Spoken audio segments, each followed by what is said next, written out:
नमस्कार दोस्तों, जीएस वाणी में आप सभी का स्वागत है। यह हमारे बीपीएससी की श्रृंखला का तीसरा वीडियो है। प्लेलिस्ट बना रखी है अपने चैनल पे, आप वहां जाके इससे पहले की 2 वीडियो को देख सकते हैं। यहाँ पर हम अभी इससे पहले पूर्व ऐतिहासिक युग तक की चीज़ें देख लिए थे। यहाँ से महाजनपद काल का प्रारंभ कर रहे हैं। महाजनपद काल में बिहार की क्या परिस्थिति थी, किस प्रकार से वहाँ राज्यों का उदय होता है, महाजनपद बनते किस तरह हैं।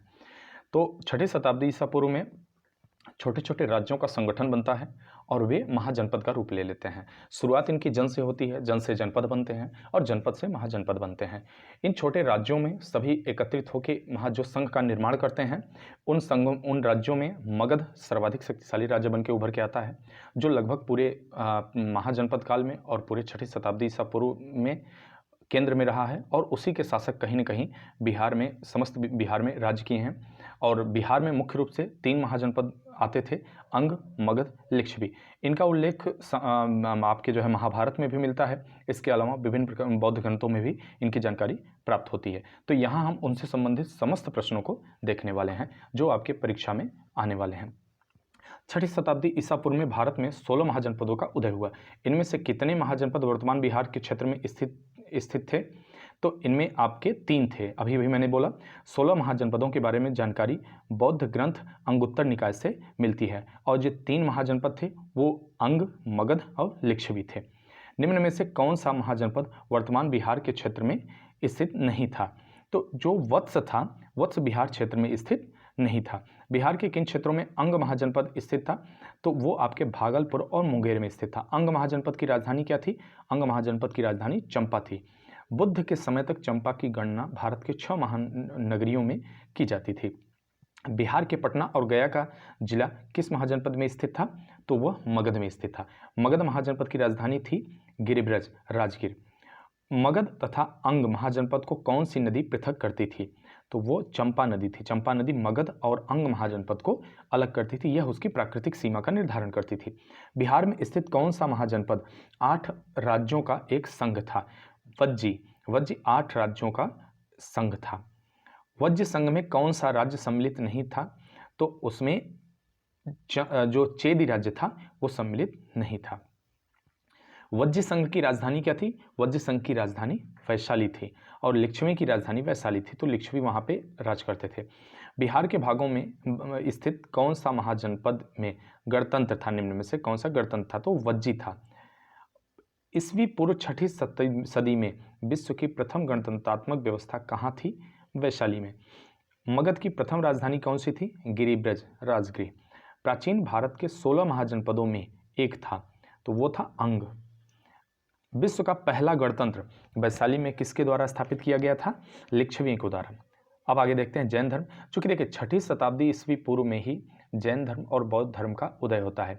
इनके पीछे की कहानी काफ़ी लंबी है। अगर आप इतिहास पढ़े होंगे तो आपको इनके बारे में जानकारी पता होगी कि ब्राह्मण धर्म के प्रतिक्रिया स्वरूप इन 2 धर्मों का उदय होता है। इन दोनों की धर्मों के राजकुमार क्षत्रिय रहते हैं और ये राज घराने से संबंधित रहते हैं और इन्होंने जो आम जनता थी, जो सामान्य जनता थी, उसके हित को ध्यान में रखते हुए, जैसे 6ठी शताब्दी ईसा पूर्व तक आते आते जो ब्राह्मण धर्म था उस समय इतनी बुराइयां उसमें प्रवेश कर चुकी थी या उसको इतना जटिल बना दिया गया था कि आम जनता के लिए मोक्ष की तो बात छोड़िए, उससे भगवान तक पहुंचने के लिए भी बहुत जद्दोजहद या कहें तो नामुमकिन हो चुका था।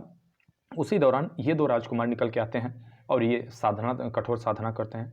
कठोर साधना के बाद इन्होंने आम भाषा को, जो इन्होंने ज्ञान ग्रहण किया उसको आम भाषा में लोगों तक पहुंचाया और लोगों को बताया कि नहीं, मोक्ष के हकदार आप भी हैं और मोक्ष मानव मात्र के लिए ही है। वह किसी भी प्रकार का भेदभाव को ये लोग डिनाई करते थे, किसी प्रकार के भेदभाव को ये लोग नहीं मानते थे। हालांकि इनमें मूलभूत अंतर हैं तमाम, उनको हम लोग कभी डिटेल में कोई वीडियो बनाएंगे तो उसमें हम देख सकते हैं, देखेंगे। जैन धर्म के वास्तविक संस्थापक और 24वें एवं अंतिम तीर्थंकर महावीर का जन्म कहाँ हुआ था? महावीर का बचपन का नाम कहाँ हुआ था? तो ये कुंडग्राम में हुआ था और इनके बचपन का नाम क्या था? वर्धमान था। महावीर के जन्म स्थल कुंडग्राम बिहार के किस जिले में स्थित था? तो वैशाली जिले में स्थित है। महावीर स्वामी का जन्म वर्ष आमतौर पर 540 पूर्व माना जाता है। ये यहाँ पे कहीं कहीं जो है व्याख्या कर दी गई है प्रश्नों की, तो हो सकता है उससे मिलता जुलता इस तरह के प्रश्न भी पूछे जा सकते हैं। महावीर स्वामी के पिता सिद्धार्थ का संबंध था निम्न में से किससे था? तो वो वज्जी संघ से था उनका। महावीर स्वामी की माता त्रिशला विदेह दत्ता उन्हें त्रिशला को विदेह दत्ता भी कहा जाता, तो हो सकता है वहाँ आ जाए महावीर की स्वामी महावीर की माता का नाम क्या था, तो त्रिशला की विदेह दत्ता भी दे सकता है। तो इस तरह ही जानना जरूरी है थोड़ा सा। तो महावीर स्वामी की माता त्रिशला राजकुमारी थी, कहाँ की, लिच्छवी प्रमुख जो थे चेटक, उनकी ये बहन थी। महावीर स्वामी ने अपना अंतिम उपदेश दिया था, कहाँ पे दिया था, पावापुरी में। पावापुरी बिहार के नालंदा जिले में, वर्तमान जो नालंदा जिला है वहाँ ये स्थित है। महावीर की मृत्यु निर्माण, जिसे निर्माण कहा जाता है, कहाँ पे हुआ था, पावापुरी में हुआ था। सॉरी। प्रथम जन संगीत का आयोजन हुआ था पाटलिपुत्र में। किसके संरक्षण प्राप्त हुआ था, आप कमेंट करके बता सकते हैं कि प्रथम जन संगीत का जो आयोजन किया गया था किसके संरक्षण में, या उस समय कौन शासक था।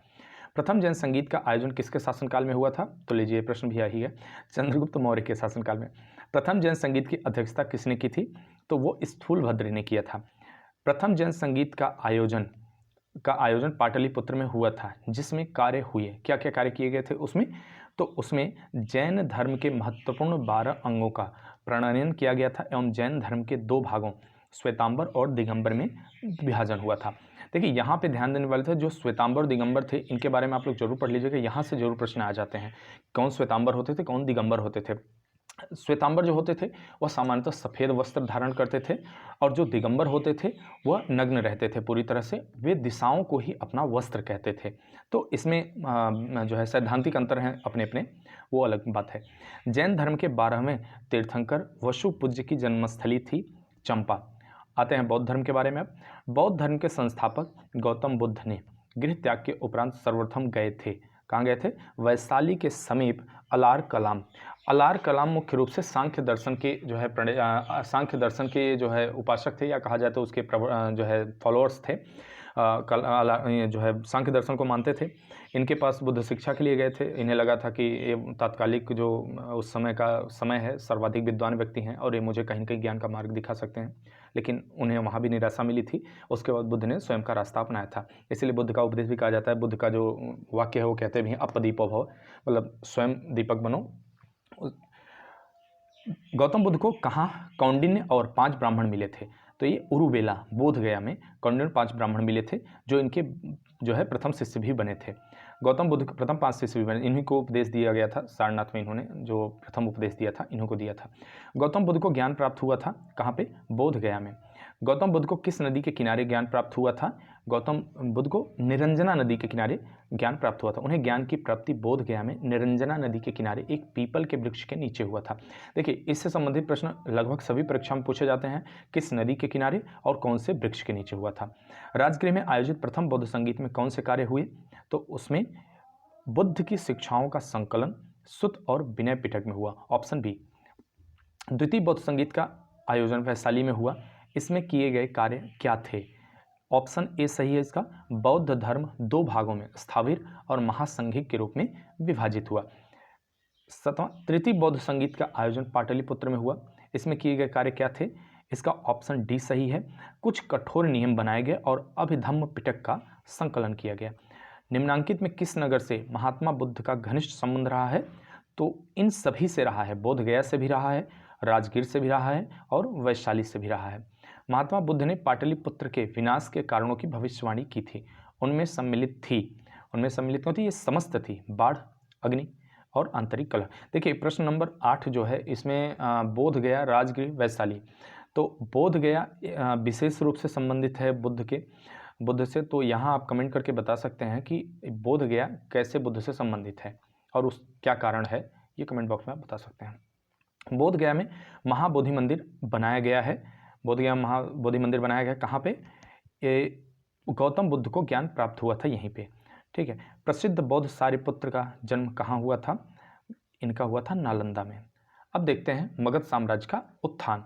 इसी दौरान इन 2 धर्मों का उदय होता है और इसी दौरान मगध जो है एक शक्तिशाली राज्य बनकर उभर कर आता है। मगध के शक्तिशाली बनने के पीछे बहुत सारे कारण जिम्मेदार थे, जैसे उस समय तक लोहे का पर्याप्त इस्तेमाल होने लगा था, जिसकी वजह से जंगल वगैरह को काट के साफ सफाई करके खेती योग्य ज़मीन मिल जाती थी और गहरी जुताई होती थी, जिससे उपजाऊपन बढ़ता था और उपजाऊपन बढ़ गया, जिसकी वजह से अनाज अधिशेष प्राप्त होने लगा और लोगों की जो जीवन शैली थी उसमें सुधार आने लगा, जीवन दशा में सुधार आने लगी। और यहाँ पे क्या हुआ कि बहुत सारे अस्त्र शस्त्रों का निर्माण होने लगा। हाथी पर्याप्त मात्रा में यहाँ पे थे, क्योंकि ये क्या करते थे कि जो आपका कलिंग प्रदेश हुआ करता था, यहाँ से पर्याप्त मात्रा में हाथी उपलब्ध होते थे मगध साम्राज्य के लिए, जो इसकी सेना की समृद्धि में काफ़ी सहायक सिद्ध हुए। और आगे चल के मगध के कहा जाए तो सुयोग्य शासक भी मिलते गए, जिसकी वजह से मगध का उत्कर्ष बराबर बना रहा। और अगर पतन हुआ तो कहीं न कहीं ये भी एक जिम्मेदार कारण रहा है कि उसके उत्तराधिकारी ही अयोग्य ठहरते चले गए। प्राचीन भारत में साम्राज्यवाद की शुरुआत और विकास का श्रेय दिया जाता है, किसे दिया जाता है? मगध को। मगध राज्य की आरंभिक राजधानी थी। राजगीर पहाड़ियों से घिरी थी, यह गिरिव्रज राजगृह या राजगीर।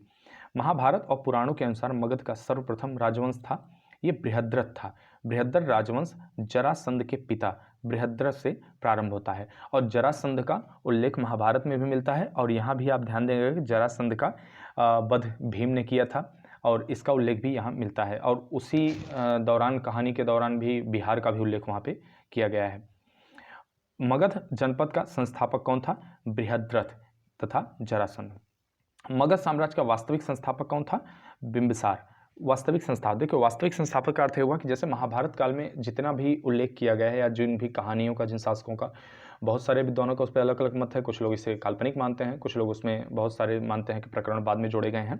लेकिन वास्तविक संस्थापक में बिंबिसार के आने के बाद उसको एक राज्य के तौर पर, एक साम्राज्य के तौर पर स्थापित किया गया। एक बाकायदे सेना बनाई गई उसकी, और उसको शासन किया गया, उस पर तमाम प्रकार के नियम कानून वगैरह बनाए गए। तो बिंबिसार को वास्तविक संस्थापक माना जाता है। उसका शासनकाल 544 ईस्वी पूर्व से लेकर 493 ईस्वी पूर्व तक रहा है। बिंबिसार एवं अजातशत्रु किस वंश से थे? तो ये हर्यक वंश से संबंधित है, और हर्यक वंश का यही दो महान शासक हुए थे जिन्होंने मगध को उत्कर्ष पे पहुंचाया, या कहा जाए तो मगध को प्रकाश में लेके आए। बिंबिसार को श्रेणिक, अजातशत्रु को कुणिक भी कहा जाता है। बिंबिसार महात्मा बुद्ध का मित्र भी था। मगध साम्राज्य का उत्कर्ष प्रारंभ हुआ बिंबिसार के शासनकाल में। बिंबिसार ने किस राजकुमारी के साथ विवाह किया था? बिंबिसार ने उपरोक्त सभी के साथ, कौशल देवी, चलना और खेमा, खेमा कहीं कहीं क्षेमा भी मिलता है। तो ये विवाह करने का उद्देश्य होता था, दरअसल ये सब नीचे लिखा भी है, इसकी व्याख्या आप देख भी सकते हैं। वैवाहिक संबंध स्थापित करके अपनी राजनीतिक सीमाओं को मजबूत किया करते थे, जिससे इन्हें युद्ध संबंधित खतरों से जो है मुक्ति मिल जाती थी, या कभी कभी युद्ध में इन्हें सहायता भी लेने की जरूरत पड़ती थी तो सहायता भी मिलती थी। बिंबिसार ने ब्रह्मदत्त को पराजित कर कौन सा राज्य जीता था? अंग राज्य को जीता था, ए ऑप्शन। हर्यक वंश का दूसरा शासक कौन था? हर्यक वंश का दूसरा शासक अजातशत्रु था। अजातशत्रु 493 ईस्वी से 461 ईस्वी पूर्व में अपने पिता बिंबिसार की हत्या कर सत्ता को प्राप्त किया था। कभी कभी हर्यक वंश को पितृहंता वंश भी कह दिया जाता है, क्योंकि यहाँ अक्सर अपने पिता को मार के पुत्र गद्दी पर बैठता था, इसलिए पितृहंता जो है वंश भी कहा जाता है। हालांकि जैन धर्म मतानुयायी इसका खंडन करते हैं। राजगीर में दुर्ग और स्तूप की स्थापना मगध के किस शासक ने किया था? अजातशत्रु ने किया था। वज्जी संघ के लिच्छुओं को पराजित करने वाला मगध का शासक कौन था? अजातशत्रु था। अजातशत्रु के साथ प्रेम संबंध के लिए चर्चित नर्तकी आम्रपाली कहाँ की थी? तो वह वैशाली की थी। अजातशत्रु ने किस राज्य के साथ युद्ध में प्रथम बार रथ, मूसल तथा शिलाकंटक नामक हथियारों का प्रयोग किया? तो कहाँ किया गया था? लिच्छवी में किया गया था।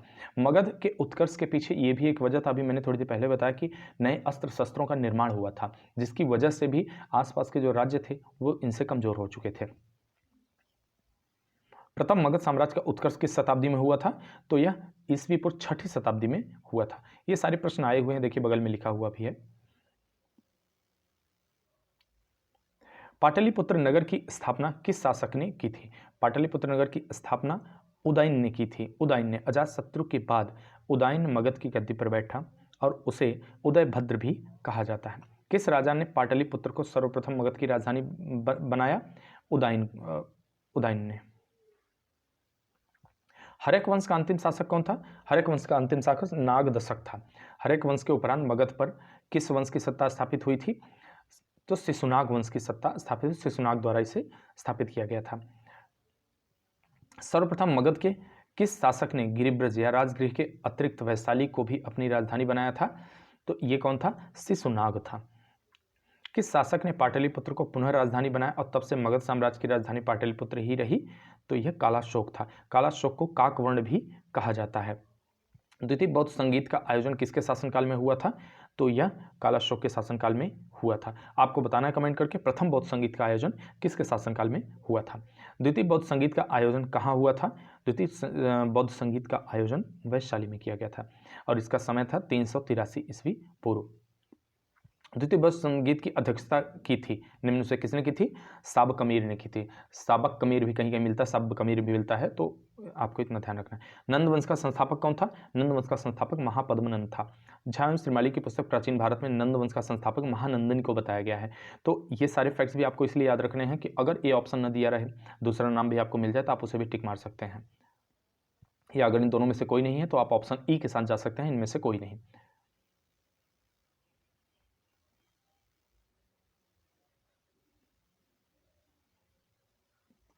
मगध के किस शासक को कली का अंश, परशुराम का अवतार या क्षत्रियों का नाशक, सर्वक्षत्रांतक, एक छत्र और एकराट कहा गया? तो इनमें से किसे कहा गया? महापद्मनंद को कहा गया। महापद्मनंद को ये सारी उपाधियां जो है लिया हुआ था। दिया कौन था? यह नंद वंश का सर्वाधिक प्रतापी शासक था। नंद वंश का अंतिम शासक कौन था? नंद वंश का अंतिम शासक धनानंद था। प्रथम बौद्ध संगीत का, जिसे धनानंद को ही हरा के बाद में चंद्रगुप्त मौर्य वंश की स्थापना करता है अपने गुरु चाणक्य के साथ मिलकर। प्रथम बौद्ध संगीत का आयोजन किसके शासनकाल में हुआ था?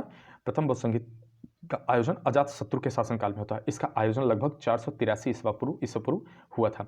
प्रथम बौद्ध संगीत का आयोजन कहाँ पे हुआ था? राजगृह, गिरिब्रज भी कहा जाता था। प्रथम बौद्ध संगीत की अध्यक्षता किसने की थी? महाकश्यप ने की थी।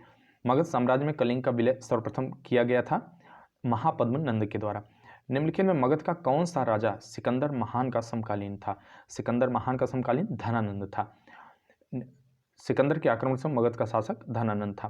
निम्न में किस राजा ने पाटलिपुत्र को बसाया था? तो किसने बसाया था? इसे उदयन ने बसाया था। मगध के शासक अजातशत्रु ने किसके आक्रमणों के प्रतिरोध में गंगा और सोन के संगम पर अवस्थित पाटलिपुत्र ग्राम को सुरक्षित तथा किलों को सुसज्जित किया, जो आगे चलकर पाटलिपुत्र नगर बना? तो वैशाली के वज्जियों होगा, यहाँ मिसप्रिंट हो सकता है, वज्जियों ने किया था। तो ये हमारा वीडियो यहीं समाप्त होता है। अगली वीडियो मौर्य साम्राज्य को लेकर आएंगे, जो कि काफ़ी बड़ा चैप्टर था, इसलिए इसमें शामिल नहीं किया उसको। अगर आपको वीडियो अच्छी लगी और लग रहा है कि उपयोगी है तो आप सब्सक्राइब करिए, लाइक करिए, कमेंट्स करिए और दोस्तों तक पहुँचाने की कोशिश करिए, जिससे कि यह लाभ औरों को भी मिल सके।